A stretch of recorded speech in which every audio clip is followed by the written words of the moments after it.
अस्सलाम वालेकुम प्यारे बच्चों, उम्मीद है आप सब खैरियत से होंगे। मैं हूं आपकी टीचर मिस रबिया और मैं आपको खुशामदीद कहती हूं स्टीम एजुकेशन में। तो प्यारे प्यारे बच्चों, आप सब मेरे साथ मिलके उर्दू के पहला कदम के कायदे से सीख रहे हैं हरूफ तहजी। इससे पहले हमने बहुत से हरूफ सीखे, कहानियों के जरिए नए नए अल्फाज भी बनाना सीख लिए। आज भी करने जा रहे हैं हम एक नया हर्फ, लेकिन उससे पहले मैं सुनाऊंगी एक कहानी, क्योंकि कहानी में ही छुपा है वो हर्फ। तो चले शुरू करते हैं।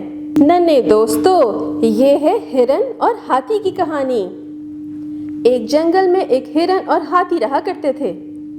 वो दोनों बहुत अच्छे दोस्त थे। वो एक दूसरे का बहुत ख्याल रखते। कभी हाथी हिरन के लिए हरी भरी घास लाया करता, तो कभी हिरन हाथी के लिए मजे मजे के फल लाता। वो एक दूसरे के साथ बहुत इत्तेफाक से रहते थे। तो नन्हे दोस्तों, आपको कहानी अच्छी लगी ना? इसमें हमने एक इखलाकी सबक सीखा। आपने देखा कि हिरन और हाथी दोनों बहुत अच्छे दोस्त थे और एक दूसरे का कितना ख्याल रखते थे। आप भी अपने दोस्तों का बहुत ज़्यादा ख्याल रखा करें, उनके साथ खेला करें, उनको कभी तंग ना किया करें। लेकिन कुछ अल्फाज ऐसे थे कि जिनको बोलने से उनकी आवाज़ एक जैसी आती है, जैसा कि हिरन, हाथी। इन दोनों की इब्तदाई आवाज़ बिल्कुल एक जैसी है, ह हिरन, ह हाथी।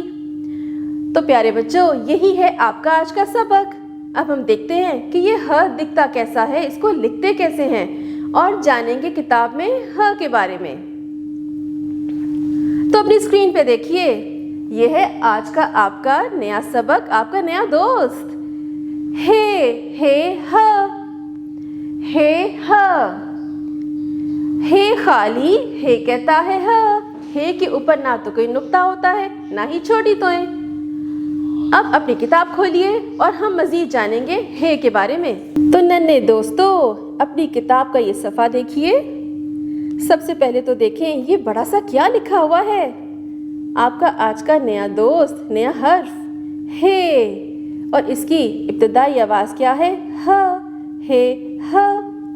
और अब ये देखिए तस्वीर में, अभी कहानी भी तो सुनी थी ना, उसमें क्या क्या था?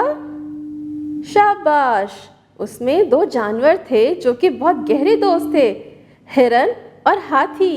हिरन और हाथी अच्छे दोस्त हैं। जैसा कि आप देख सकते हैं कि हाथी हिरन को घास खिला रहा है। अब नीचे तस्वीर में देखिए, हे हिरन, हे हाथ, हे हॉकी। इन सब की इब्तिदाई आवाज़ क्या है? ह। अब अपना सफ़ा पलटिए। अब हम हे को लिखना सीखेंगे। अपने सफ़े पे देखिए, एक बड़ा सा हे लिखा हुआ है और एक नुक्ता आपको नज़र आ रहा है ना, बस वहीं से शुरू करना है। छोटा सा गोल दायरा बनाएं तो बस हे बन गया। कितना आसान है। अब अपनी उंगली इस नुक्ते पे रखिए और गोल दायरा बनाइए। शाबाश। अब साथ में देखिए एक खाली जगह है।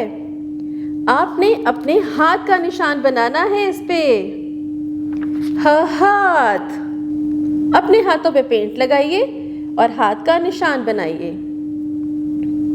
अब अपनी पेंसिल पकड़िए और नीचे दिए गए हुए नुक्तों पर लिखना शुरू कीजिए।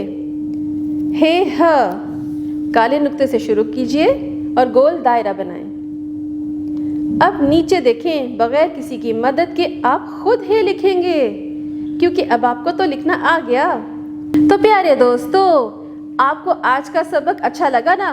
बहुत ही आसान था और कितना दिलचस्प था। आपको कहानी के जरिए हमने नए अल्फाज भी सिखा दिए और उसकी अदायगी भी सिखाई और हे को लिखना भी सिखा दिया, और कितनी अच्छी अच्छी नई नई सरगर्मियाँ भी की। अब आपने घर जाके भी इसकी अच्छे से दोहराई करनी है। अब हम मिलेंगे अगली दफ़ा नए सबक के साथ और एक नए हर्फ के साथ, और बहुत सारी करेंगे सरगर्मियाँ। तब तक आपने अपना बहुत सा ख्याल रखना है। अल्लाह हाफ़िज़।